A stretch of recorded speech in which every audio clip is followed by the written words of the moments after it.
Nós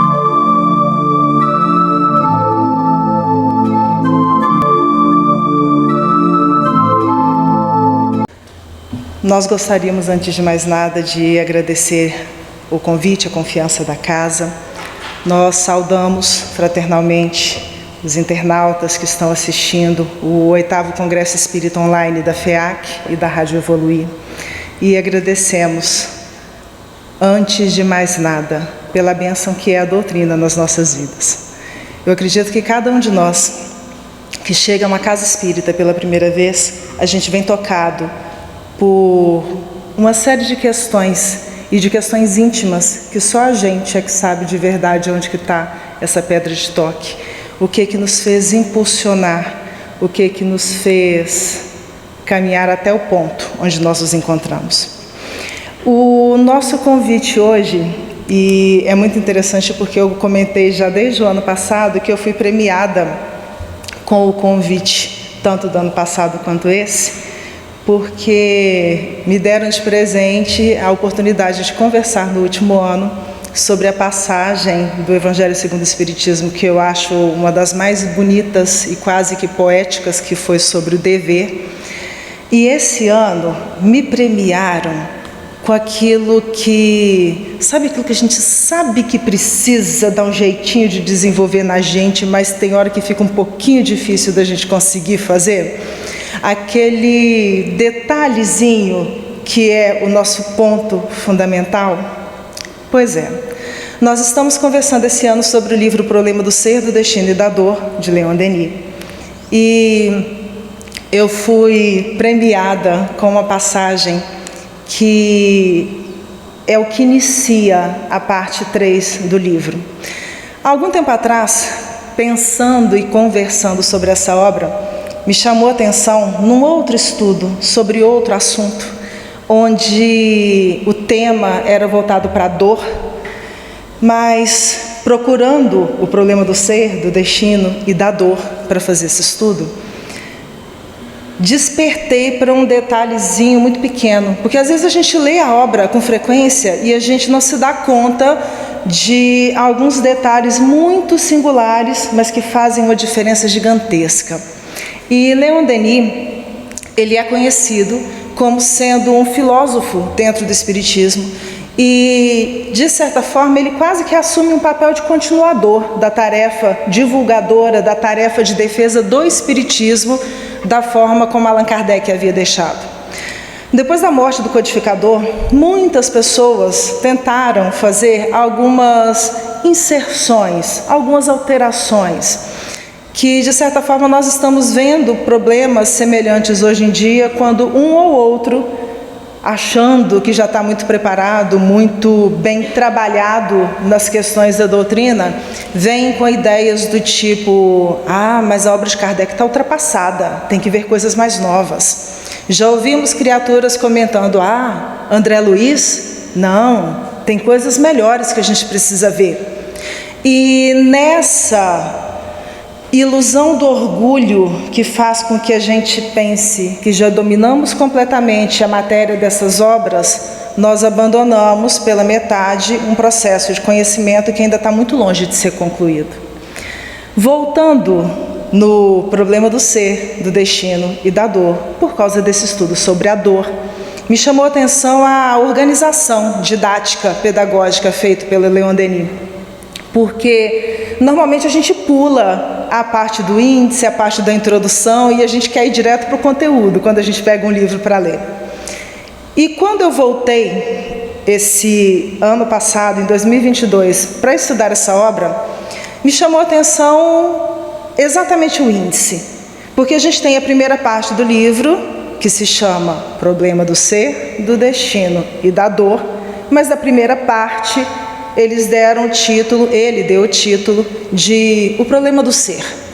E aí ele vai falar do que nós somos.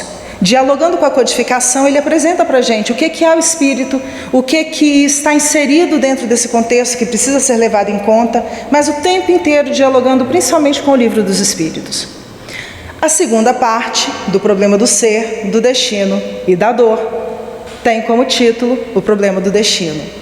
E aí ele analisa as várias partes que ele julgou mais interessantes de serem anotadas, e em torno das pesquisas que vinham acontecendo naquela época. Porque a gente ouve sempre falar dos estudos feitos por Kardec, mas a gente se esquece de que nas principais capitais europeias e também nas principais capitais do mundo daquela época, era muito comum os estudos metódicos, da mesma forma que Kardec estava fazendo, mas os estudos dos fenômenos que estavam, vamos dizer assim, pipocando por todos os lugares, e ao mesmo tempo a busca do entendimento desse conhecimento que os espíritos estavam apresentando. Leon Denis vai tratar disso, quando na segunda parte ele fala sobre o problema do destino. Ele vai falar sobre a lei de causa e efeito, ele fala sobre a justiça das reencarnações, ele fala para a gente uma série de exemplos de pesquisas que vinham sendo feitas em torno desse tema. E aí, a gente pensa, né? Problema do ser, do destino e da dor. Primeira parte, o problema do ser. Segunda parte, o problema do destino. E a gente imagina que a terceira parte vai ser o problema da dor. Uma organização prática. Só que na terceira parte, que fala sobre o problema da dor, Leon Denis coloca como título dessa parte as potências da alma. E isso é muito significativo. Porque, de certa forma, ele já dá a entender para cada um de nós que boa parte, se não a totalidade, dos problemas que nós enfrentamos com relação à dor se devem ao mau uso ou à pouca habilidade que ainda existe em nós de trabalhar as potências que fazem parte de nós. Quando a gente fala de potência, a primeira coisa que vem, principalmente se pesquisarmos nos dicionários mais comuns, é a ideia de força, é a ideia de, principalmente, faculdade. Algo que está à nossa disposição, ou que seria como uma espécie de característica nossa, para poder colocar, para poder colocar em desenvolvimento uma série de pontos. Mas, como falamos que Leon Denis é um filósofo, nós vamos procurar também o que é potência para a filosofia. E dentro da filosofia, a definição que eles dão para a gente é a seguinte: potência é aquilo em que é possível algum ser se transformar em virtude desse fim próprio. Explica melhor, Rogério, porque ficou um pouquinho confuso aí. A explicação vai trazer um pouco, aliás, a continuação explica um pouquinho melhor para a gente. Uma semente é uma potência de uma árvore dentro desse entendimento. Então tem a ver com a ideia daquilo que a gente pode vir a ser, do que eu posso desenvolver para me tornar algo melhor ou mais perfeito do que eu sou hoje. Ou de outra forma, são as faculdades ou as forças que eu coloco em ação para transformar esse ser que é perfectível, ou seja, que é passível de se tornar perfeito, em algo que realmente é perfeito. Por isso, a continuação da explicação é a seguinte: potência é a forma que os seres devem atingir através do movimento, tendo como fim a perfeição. A explicação é essa. Só que ao mesmo tempo, e nós vamos buscar, e eu sei que serão trabalhados ao longo desse congresso, eles vão elencar, aliás, Leon Denis vai elencar para a gente a própria dor, o amor, enquanto ferramentas, faculdades que nos conduzem à evolução. Mas ele vai falar também sobre o livre-arbítrio, o pensamento, a consciência, e o nosso presente de hoje é a vontade. O que é interessante é que no decorrer do seu texto, ele traz para a gente algumas, vamos dizer assim, correções que devem ser pensadas no próprio entendimento do que é essa vontade. Na nossa fala do dia a dia, hoje, é muito comum, no senso geral, a fala do querer é poder. É comum da gente ouvir isso, até como se fosse quase que uma bandeira: se eu quero, eu consigo. Leon Denis fala que não, que querer não é poder. Porque ele fala que o querer pode ser passageiro. Eu posso querer agora comer um bolo de chocolate, mas não é possível e segue. No nosso entendimento atual, o modo como eles colocam, da mesma forma do querer é poder, é que vontade é uma coisa que dá e passa. No senso comum nosso, o entendimento é esse. Pensando desse ponto de vista da filosofia, Leon Denis inverte esses dois entendimentos.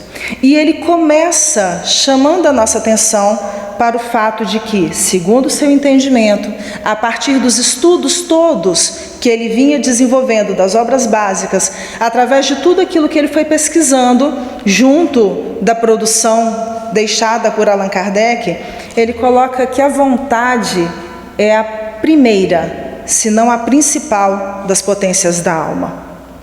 E aí, a gente começa a pensar assim, por quê? Por que ela vai ser considerada a principal? Por que a vontade vai ser superior, por exemplo, ao livre-arbítrio? Por que ela vai ser superior à consciência, à inteligência? E toda vez que nós nos propomos a fazer algum estudo em torno da doutrina, lembrando que o Espiritismo é entendido como cristianismo redivivo, como consolador prometido por Jesus, nós voltamos no Mestre de alguma forma. Hoje a gente resolveu escolher um outro caminho para começar nossa conversa, porque nós vamos pegar alguns trechos, alguns detalhes daquilo que o Leon Denis traz para a gente, mas neste ano de 2023 nós nos despedimos de um grande trabalhador do movimento espírita do Rio de Janeiro. Agora, já de uns anos para cá, a área e o entendimento da arte tem sido visto com uma seriedade maior enquanto ferramenta educativa, enquanto recurso educativo, e não somente enquanto algo de diversão, algo para passar tempo, mas exatamente por causa dessa leitura diferente que está sendo construída em torno das artes já há mais tempo, mas de uns anos para cá, na própria Federação Espírita Brasileira, os trabalhos voltados para a arte em geral e para a música, principalmente dentro do meio espírita, têm ganhado um campo muito grande. Joelson Queiroz, que é um trabalhador do movimento espírita do Rio de Janeiro, compositor já há mais de 30 anos, que deixou muitos trabalhos lindíssimos, alguns infelizmente pouco conhecidos por nós aqui nas Minas Gerais, fez uma música que nos chamou muita atenção quando a gente estava revisitando, e nós entendemos que de alguma forma ela cabe para parte do entendimento que a gente vai tentar construir aqui hoje. Na música No Monte, quem quiser conhecer é só procurar, a gente tem ela disponível no YouTube, procurar Joelson Queiroz No Monte, vai aparecer fácil. Ele começa a apresentar uma ideia do que seria o monte, mas também o monte para o Cristo e o monte para cada um de nós.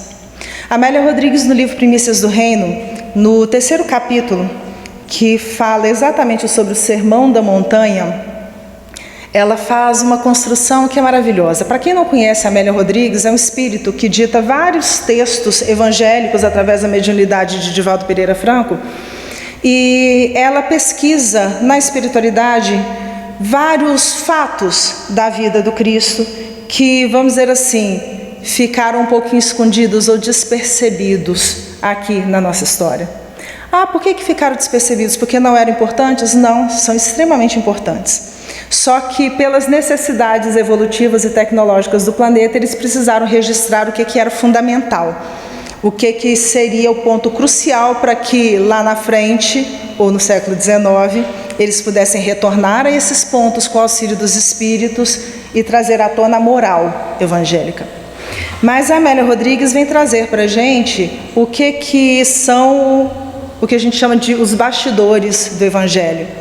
E ela fala, no capítulo que trata sobre o Sermão da Montanha, que existe uma série de divergências entre os evangelistas com relação ao fato de se Jesus subir o monte ou descer o monte, mas narrando a história, ela fala que na verdade isso não importa.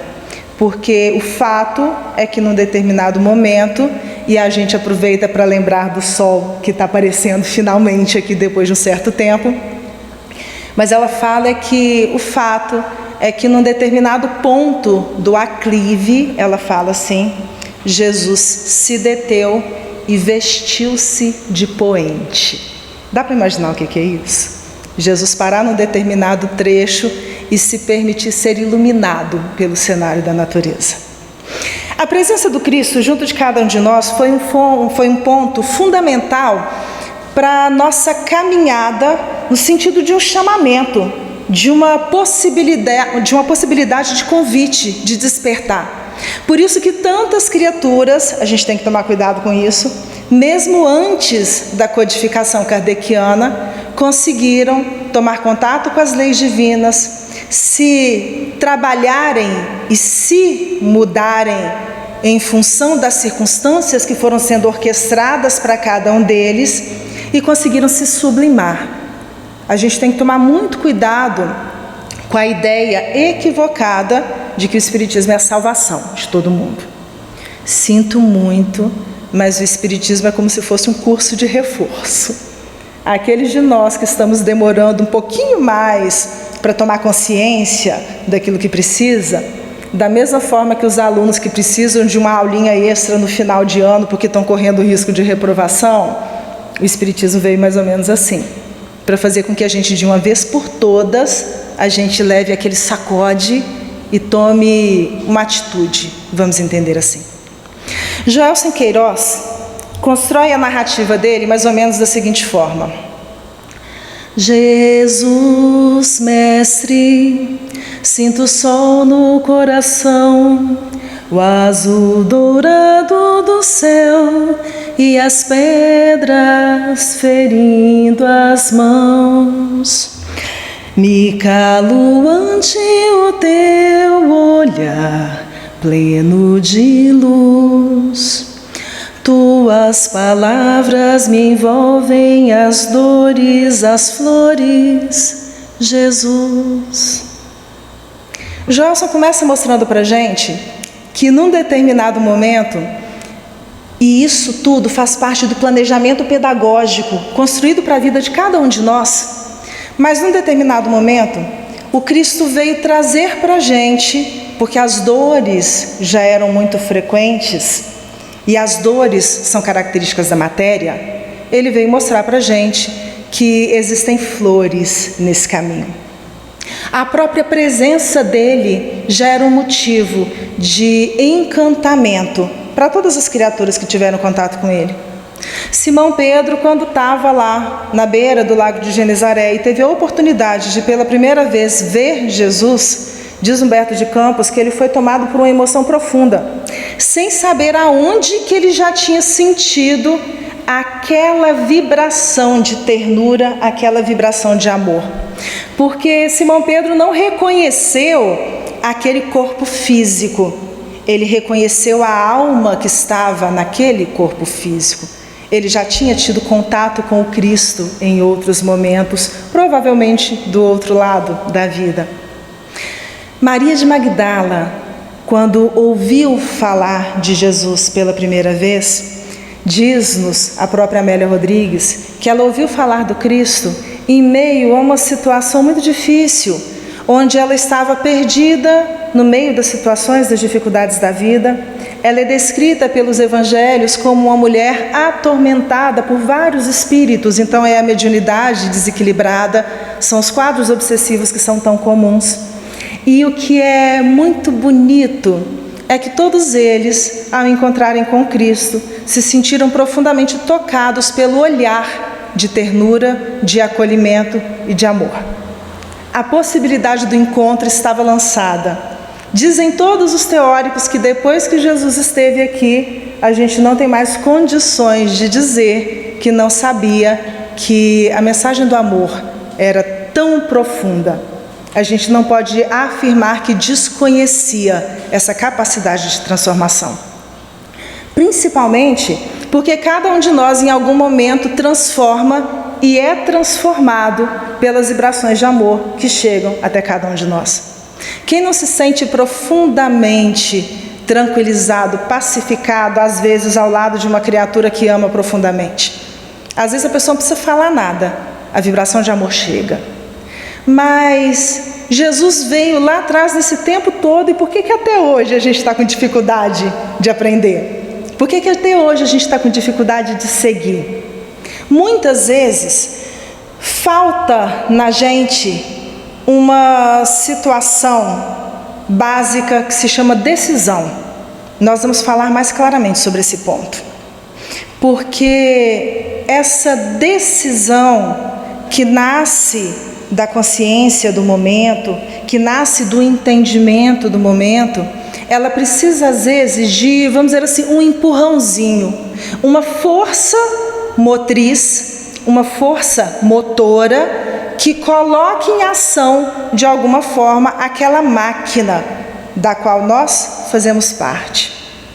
É essa força, essa energia que coloca em ação as nossas existências, é exatamente isso que o Leon Denis chama de vontade. Nós temos consciência de uma série de questões nas nossas existências. Cada um de nós aqui sabe que muitas das dores que a gente enfrenta são resultado exatamente da nossa dificuldade de lidar conosco mesmo, em primeiro lugar, e com aqueles que estão à nossa volta. E aí vem tanto as dores físicas quanto as dores morais. Normalmente, e isso daí, gente, faz parte do caminho, tá? Normalmente, a nossa tendência é de deixar um pouquinho para depois. A gente resolve, como o pessoal fala, adiar ou postergar. Quando eu era criança, no centro que eu frequentava, era muito engraçado, porque tinha um evangelizador que ele era uma figura. Ele era o desespero de tudo quanto é direção da evangelização. Porque ele falava para quem quisesse ouvir, inclusive para as crianças, que nessa vida ele tinha vindo de férias, que na próxima encarnação ele trabalhava de verdade. E ele ainda virava assim, mas eu não sou eterno, eu não vou viver para sempre? Então na próxima encarnação eu cuido disso. E aí sempre tinha algum moleque engraçadinho que resolvia copiar a ideia e chegar em casa discutindo o ponto. Muitas vezes, ao tomarmos consciência de que essa não é a única vida, a gente começa a construir em torno de nós um olhar muito condescendente, que não é útil para o nosso desenvolvimento. Nós aqui, enquanto adultos, enquanto pais, enquanto avós, sabemos que às vezes as crianças que estão sob a nossa responsabilidade estão, vamos dizer assim, deixando de caminhar do jeito que seria o mais interessante. E não é comum que nós criemos uma série de artifícios, de situações, para gradativamente fazer com que aquela criança vá para onde a gente queira, ou estude o que a gente quer, ou desenvolva aquilo que a gente quer. Pois é, o planejamento divino, a misericórdia divina, a condução do Cristo, vão planejando para as nossas existências uma série de exercícios. Porque, mesmo que seja simplesmente para evitar o sofrimento, eu vou gradativamente exercitando as potências que são colocadas à minha volta. O Joelson trabalhou essa música em 3 estrofes. A primeira representa o encontro com Cristo, o deslumbramento diante da figura desse ser que é o mais perfeito de que a gente tem notícia e que foi nos dado amorosamente pela misericórdia divina como condutor de cada um de nós neste rebanho imenso que é o planeta Terra. Mas ele vai apresentar a sequência. E da mesma forma que Jesus subiu um monte para dar o seu ensinamento, cada um de nós, de alguma forma, temos que também subir um monte. A questão é que o exercício de subida faz com que a gente alargue os nossos horizontes de visão. Nós conseguimos perceber as coisas à nossa volta com mais clareza do que talvez teríamos conseguido perceber anteriormente. E esse exercício de subir o monte, ele corresponde em certa medida ao exercício de autodescobrimento de cada um de nós.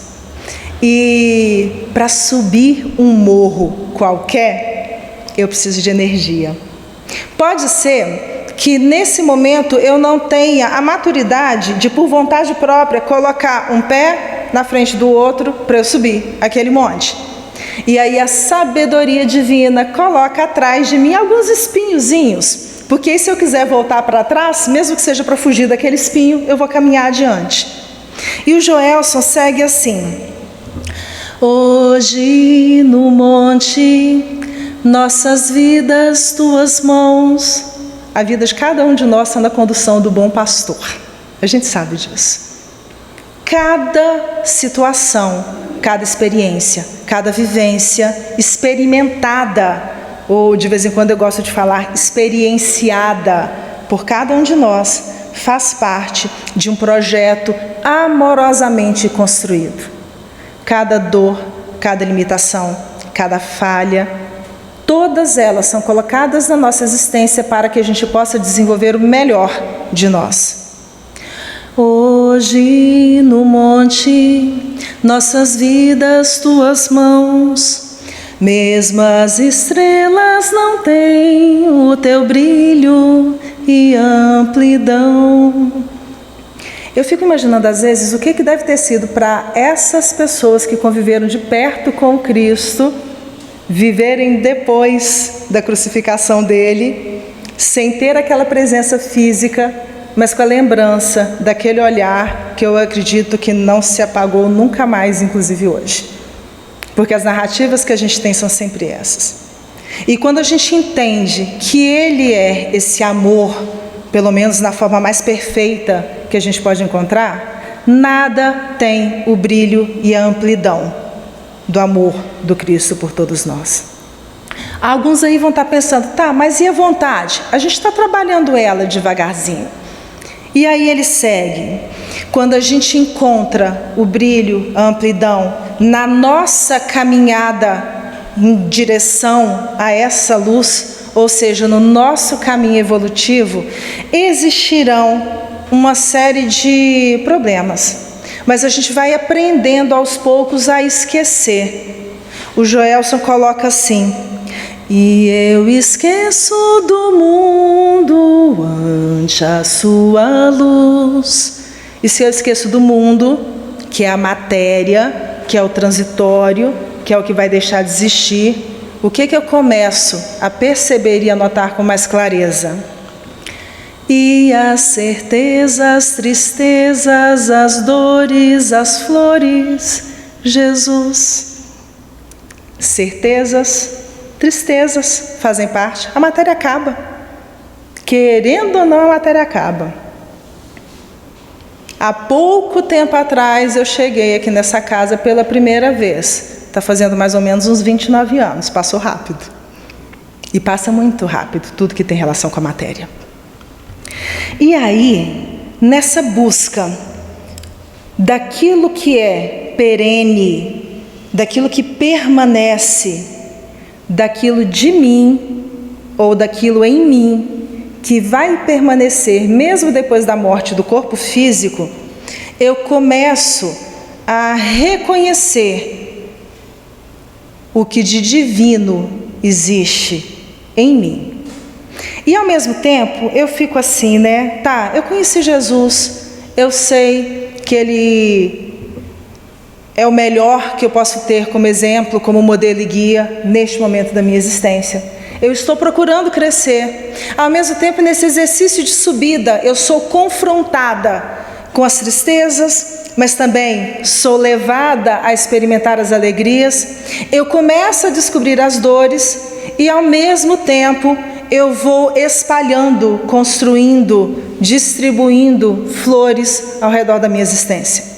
Porque tudo acontece num formato quase que cíclico, onde eu vou visitando e amadurecendo um pouquinho mais todos os pontos que são necessários que eu venha desenvolver. E quando a gente analisa o próprio programa de evangelização infantil das casas, é muito interessante que a gente percebe exatamente isso. As crianças já, desde o primeiro ciclo não, né? Desde o jardim e o pré-jardim, já são apresentadas a imortalidade da alma, a mediunidade, já são apresentadas a reencarnação, ao espírito e matéria. Mas a cada ciclo que se renova, um nível de aprofundamento um pouquinho maior é dado a todas aquelas informações. Isso é projeto educacional. Isso é o que acontece nas nossas existências. O Joelson fala que depois que eu conheço o bem e o amor, que eu me dedico a me vencer, a crescer, a desenvolver em mim aquilo que tem de melhor, o caminho não se encerra, porque aí eu tenho a possibilidade de voltar e recomeçar, aí sim na função daquilo que a gente chamaria de protetor, tutor, um dia lá na frente mestre, um dia cada um de nós chegará à condição de um espírito crístico. Vai demorar um pouquinho, mas a gente vai chegar nessa condição. Mas cada um de nós um dia chegará nessa possibilidade de voltar e fazer por outros aquilo que alguém fez um dia por nós. Acontece que várias dúvidas e várias justificativas vão sendo construídas na passagem do tempo. No livro Jesus e a Atualidade, Joana de Ângeles traz para a gente uma série de possibilidades de análise de problemas nossos concretos do dia a dia, mas relacionando com como que Jesus agiria nessas situações. O Jesus e a Atualidade é o primeiro livro da série psicológica da Joana de Ângeles. E tem um capítulo que nos chamou muita atenção, porque nós estávamos buscando alguma coisa sobre o Cristo que nós pudéssemos usar para dialogar com a questão da vontade trazida por Leon Denis. E apesar do título ser diferente, nos chamou a atenção um capítulo que se chama Jesus e Decisão. E nesse capítulo, Joana vai apresentar aquela passagem de um jovem que chega querendo seguir Jesus, mas que quando Jesus o convida, aquela ideia do vem trabalhar comigo, ele vira e pede para Jesus esperar só um pouquinho, porque ele precisava voltar e enterrar o seu pai. Essa passagem ela é bem conhecida. E aí, a Joana de Ângeles faz um exercício de pensar nas possibilidades. Por que ele precisava, naquele momento, voltar para o mundo e enterrar o seu pai? E qual que seria a justificativa ou a ação, a atitude melhor a se tomar nesse caso? Ela fala que talvez, são conjecturas, são possibilidades. Ela fala que talvez aquele jovem precisasse se fazer presente junto daquele funeral, porque talvez por questões de herança, a presença dele representaria uma preocupação com aquela figura que se foi e garantiria a ele a posse de tudo aquilo que ele queria de alguma forma ter nessa partilha dos bens entre a família. E ela fala que, se formos pensar do ponto de vista material, isso daí não é errado, porque tem a ver com a subsistência, com a manutenção, tem a ver com a manutenção da vida física. Mas o que Jesus veio trazer para a gente não foi um convite para a vida física, foi a apresentação da vida verdadeira, da vida real, que é a vida do Espírito. O que ele veio trazer para a gente foi isso. E nesse ponto, o jovem deveria ter seguido Jesus, porque aquilo que ele estava buscando era transitório. Ela fala que talvez aquele jovem realmente estivesse muito sentido com a perda do seu pai, e ele quisesse de verdade se fazer presente como uma última homenagem. Mas, naquele momento, estava sendo apresentada a ele a possibilidade de uma vida nova e diferente, inclusive com o seu pai, que também já não estava mais aqui na matéria.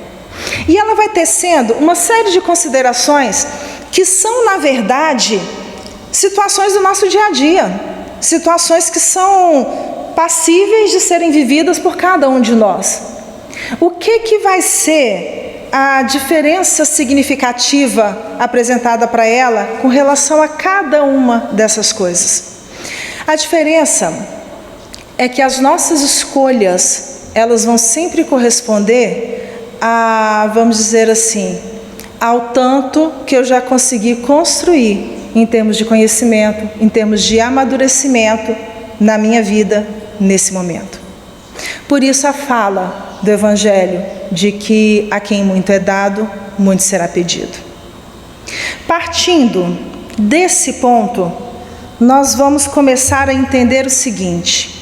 Leon Denis começa a sua passagem da seguinte forma: o estudo do ser, ele vai lembrar. Aqui consagramos a primeira parte desta obra, deixou-nos entrever a poderosa rede das forças, das energias ocultas em nós. A preocupação dele na primeira parte, porque a condução, na verdade, é uma condução única, onde todos esses elementos vão se juntar e vão se unir. Quando nós, através da doutrina dos Espíritos, conseguimos conhecer um pouco melhor daquilo que nós somos, nós começamos a perceber que, na verdade, o responsável pela melhoria ou pela felicidade de cada um de nós somos nós. Quando nós somos apresentados à lei das vidas sucessivas, nós começamos a entender que a cada situação que acontece na minha existência hoje, corresponde em contrapartida uma ação anterior desencadeada por mim, que se foi uma ação para o bem, vai me gerar felicidade. Se foi uma ação para o mal, vai me gerar algum tipo de desconforto ou de sofrimento. Por que você não está falando em castigo, Rogério? Porque não é castigo, é recurso educativo.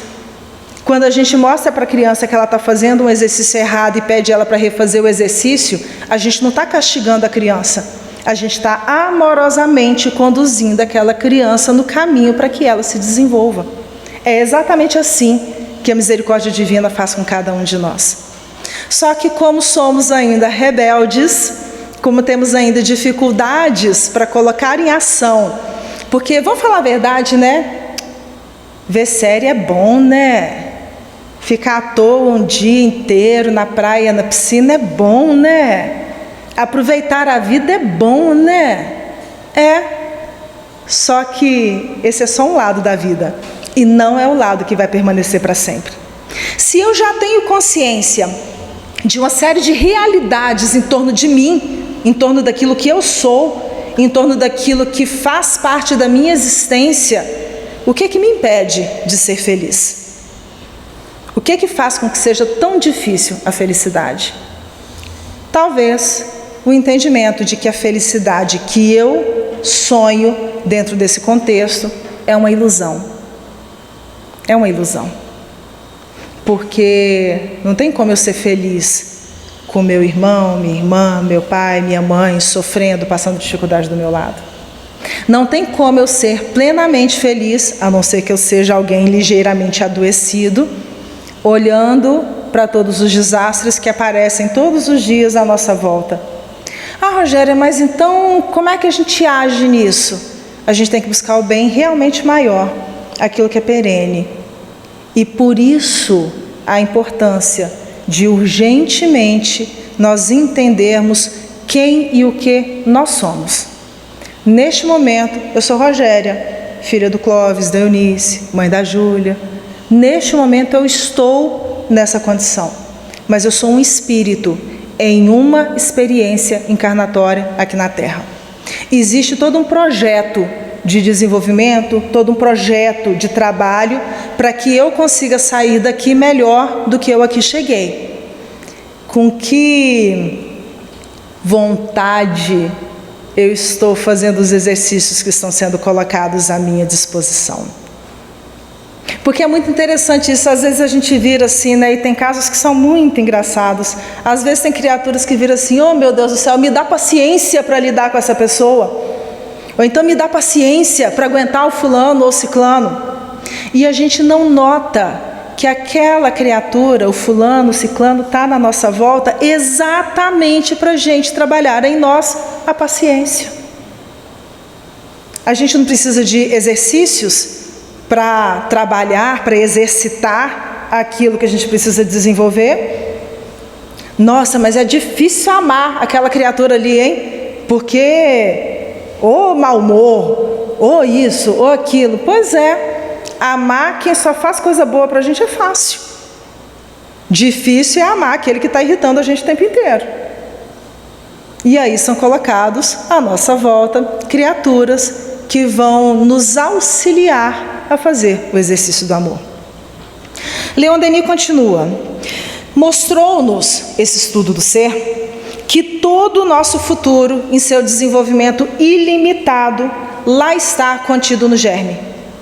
Isso significa que, de alguma forma, o anjo que nós seremos algum dia, e anjo no sentido de espírito angélico, não no sentido de anjo de asinha, né? Não é essa a ideia, mas o anjo que nós seremos um dia já existe em germe dentro de cada um de nós. O espírito crístico que nós seremos um dia já existe em germe dentro de cada um de nós. O espírito perfeito já existe bem pequenininho, no início do seu processo de desenvolvimento, mas existe dentro de cada um de nós. Acontece que a gente precisa vencer exatamente as barreiras da matéria, porque são elas as que nos prendem com mais frequência. E por isso, ele vai apresentar para a gente as causas da felicidade. Segundo ele, as causas da felicidade não se acham em lugares determinados no espaço. A nossa condição nesse momento até mostra para a gente às vezes que talvez a gente vá ser feliz se a gente tiver aquele carro, aquela casa, aquela viagem, aquele corpo, aquela roupa, aquela joia, entende? O mundo, nesse momento que a gente ainda está vivendo, traz para a gente essa ilusão. Mas, segundo Leon Denis, as causas da felicidade não se acham em lugares determinados no espaço. Estão em nós, nas profundezas misteriosas da alma, o que é confirmado por todas as grandes doutrinas. E aí ele cita algumas que nós vamos pegar só a primeira. O reino dos céus está dentro de vós. No sentido de que aquilo que existe de mais sublime, de mais belo, de mais perfeito no universo, existe já, de alguma forma, dentro de cada um de nós. Como que o Espiritismo pode nos ajudar a encontrar esse mundo? E aí vocês me perdoem, eu vou seguir com uma narrativa que ele traz para a gente. Porque depois de teorizar, discursando, né, em torno da filosofia, dos conhecimentos da época, em torno dessa ideia da vontade, que ele vai descrever a partir da ideia de que a fé transporta montanhas, ele começa a se imaginar, dizendo um texto, como se fosse assim, a gente pensando com a gente mesmo, vamos tentar entender assim. E ele vai falar assim: não é consolador e belo poder dizer: sou uma inteligência e uma vontade livres. E aí eu acho engraçado, porque quando a gente começa assim, sempre tem um outro que fecha um pouquinho o olho devagar. E não seria bom se a gente realmente fosse livre? Se a gente fosse livre de todas as coisas que nos apequenam, que nos adoecem, que nos debilitam. Não seria maravilhoso se a gente conseguisse ser livre? Quantos de nós, às vezes, não pensam em algum momento da vida assim: oh meu Deus do céu, esse corpo aqui que está tão doente, ia ser tão bom se eu ficasse livre dele. Essa semana para trás, lá na nossa casa, a gente tem a reunião que se chama Enxugando Lágrimas, né? E um expositor fez um comentário que foi muito interessante, que dizia que tinha um amigo que estava internado já em estágio terminal. E quando ele ia visitar, ele falava assim: ah, meu filho, porque um era muito mais novo do que o outro, né? Não estou aguentando mais essa vida, todo dia eu peço para, se possível, chegar logo a hora da libertação. E é uma pessoa que tinha trabalhado muito, trabalhado no bem. E aí depois disso, depois de falar da dificuldade do sofrimento, brincando, ele virava assim: e posso te contar uma coisa? Todo dia de manhã, quando eu acordo, primeira coisa que eu faço, de olho fechado ainda, para elas não notarem, eu começo a prestar atenção nas conversas das enfermeiras. Porque aí eu já entendi que vai ser assim: se a conversa for edificante, se estiver falando de coisas do bem, de coisas do amor, de coisas das leis divinas, significa que eu já desencarnei. Agora, se a conversa for de Big Brother, de novela e de série, oh meu Deus, eu estou encarnada ainda. A brincadeira dele foi nesse sentido. Não seria bom se em alguns momentos, porque tudo tem ganhos e perdas, se a gente pudesse se tornar livre? E aí, o Leon Denis ainda segue, e aí são as conjecturas, são as viagens. Não é consolador e belo poder dizer, sou uma inteligência e uma vontade livres? A mim mesmo me fiz, inconscientemente através das idades. Por que ele está falando inconscientemente através das idades? Por causa daquilo que eu mencionei lá atrás. Tem hora que a gente não tem ainda maturidade o suficiente para caminhar pelas próprias pernas, aí a misericórdia divina coloca à nossa volta uns espinhozinhos para fazer a gente sair do lugar, para fazer com que a gente se movimente. A mim mesmo me fiz inconscientemente através das idades, edifiquei lentamente minha individualidade e liberdade, e agora conheço a grandeza e a força que há em mim. Ele está falando dessa constatação que cada um de nós vamos ter um dia, ao olharmos para a nossa história, ao olharmos um pouquinho para trás e conseguirmos perceber o quanto que a gente cresceu, o quanto que a gente caminhou, o quanto que a gente se venceu, porque cada um de nós vai conseguir fazer isso. Ele prossegue ainda com outras viagens e ele não esquece também daquilo que lhe é superior. Amparar-me-ei nelas, nessa grandeza e na força que ele descobriu como sendo existente nele. Não deixarei que uma simples dúvida as empane por um instante, e fazendo uso delas com o auxílio de Deus e dos meus irmãos do espaço, elevar-me-ei acima de todas as dificuldades. É a certeza, é aquela fé que não tem dúvida nenhuma, é aquela fé raciocinada que pode encarar a razão em todos os momentos da história da humanidade. Isso daí não é só uma epígrafe na frente do Livro dos Espíritos, não. É a constatação de que a partir do momento em que eu literalmente sei, conheço tudo aquilo que se refere à lei divina, eu consigo confiar nessa lei divina. Sabe por que a gente falou brincando lá atrás de que o Espiritismo ele é como se fosse um curso de reforço? Porque Emmanuel, por exemplo, diz para a gente que o Evangelho do Cristo é a tradução para a linguagem humana das leis divinas. Jesus veio, na verdade, ensinar para nós lei divina. Mas para que nós conseguíssemos entender, ele colocou em formas mais fáceis para que as crianças espirituais daquela época conseguissem abarcar a totalidade da mensagem dentro do seu entendimento. Nós crescemos, deixamos de ser criança, a gente está assim meio que na adolescência, porque a gente ainda se revolta muito contra os desígnios do Pai. A gente continua achando que nós somos os detentores da verdade, que a gente sabe mais do que qualquer um.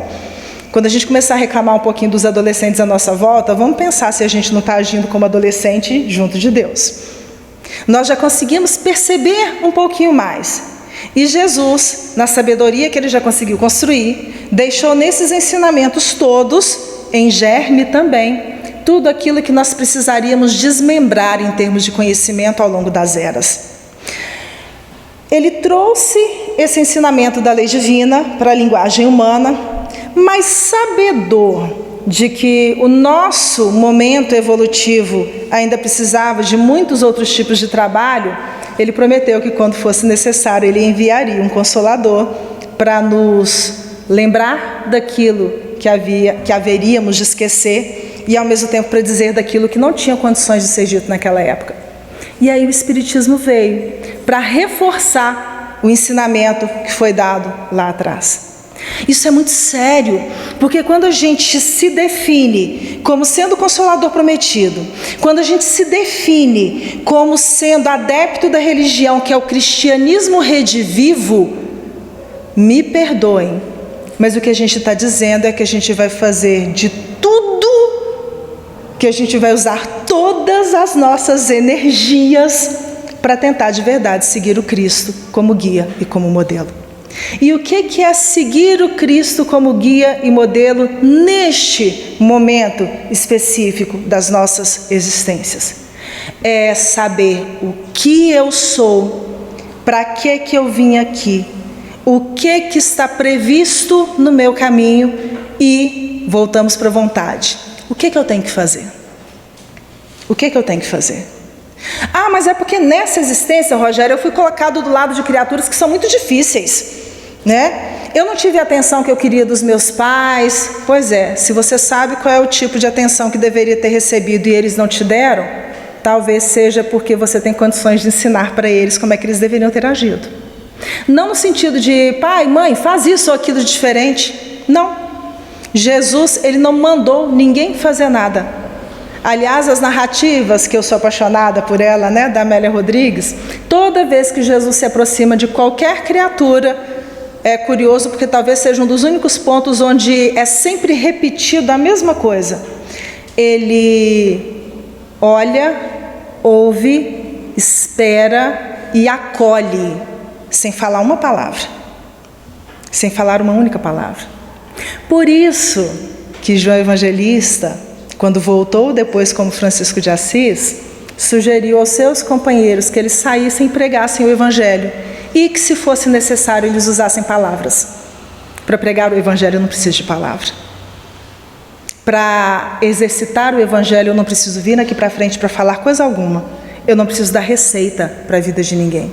Eu tenho que colocar no meu cotidiano, na minha existência, aquilo que eu sei que é fundamental para a minha melhoria. É o momento em que a gente deve ser egoísta com vontade. Pelo menos é o único momento em que é permitido. Terminando. Vencerei o mal em mim, desapegar-me-ei de tudo o que me acorrenta às coisas grosseiras, para levantar o voo para os mundos felizes. É isso que eu vou fazer.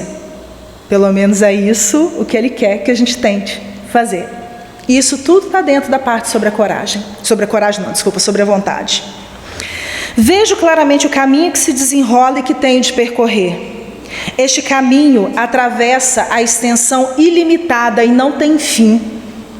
Nós somos espíritos que não deixarão de existir. A gente não pode dizer, vou chegar naquele ponto lá, acabou minha caminhada e aí... Não, a gente não tem nem condições de saber até onde que vai essa etapa da caminhada que a gente está desenvolvendo. A gente fica tudo aí aflito. A cada terremoto, a cada vírus, a cada isso, a gente acha, a transição começou. Não, a transição começou lá no século XIX. Os espíritos já tinham avisado para Kardec que os tempos não iam chegar, que os tempos já tinham chegado. É só olhar a regeneração da humanidade na Gênese. Isso daí já estava previsto. Este caminho atravessa a extensão ilimitada e não tem fim. Mas para guiar-me na estrada infinita tem um guia seguro. E que guia seguro é esse? A compreensão da lei de vida, progresso e amor que rege todas as coisas. O que ele sugere que a gente precisa aprender? Aprendi a conhecer-me, a crer em mim e em Deus. Porque quando eu me conheço, quando eu acredito nas potencialidades que eu já consegui construir em mim, e quando eu estou literalmente consciente de que Deus é um Pai que acompanha, que é justo, que é amoroso, eu me entrego.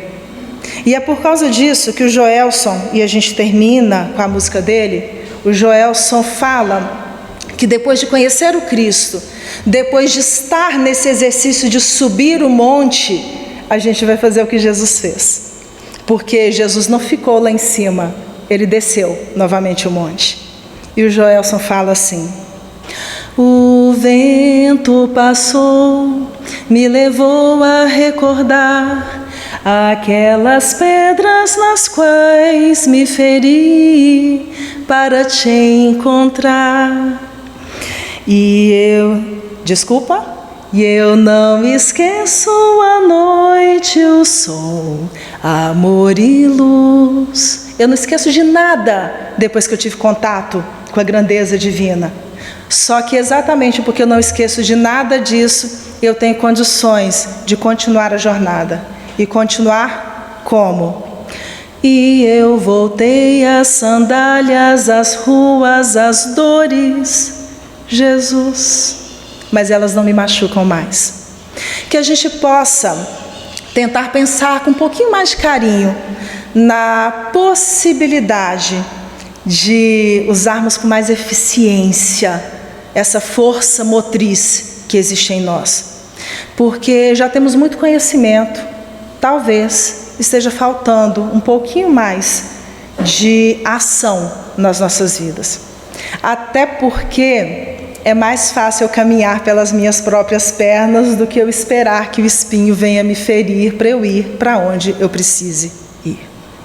Eu gostaria muito de agradecer pela atenção de todos vocês e aos nossos amigos internautas que estão assistindo ao 8º Congresso Espírita da FEAC e da Rádio Evoluir. Muito obrigada.